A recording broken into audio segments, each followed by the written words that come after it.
Pinag-isipan ko talaga tong vlog na to kung ano yung gagawin ko guys. Kaya sorry kung medyo natagalan. At napahintay ko kayo kasi nag-isip talaga ako kung ano yung gagawin kong prank sa kanya. Kung ano yung gagawin kong vlog. Diba guys, nakakita nyo sa mga nakaraang vlogs namin na ginawa niya akong yaya kahit may sakit ako noon.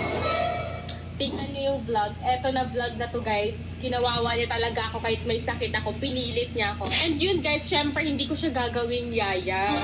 Kasi gagawin namin siyang alipin. So yun yung naisip ko. Wag yaya kasi parang common na. And gusto ko alipin. Alipin talaga Alipin lahat. Kung anong gusto ko, kahit napakasimple yung bagay gawin, papagawa ko sa kanya.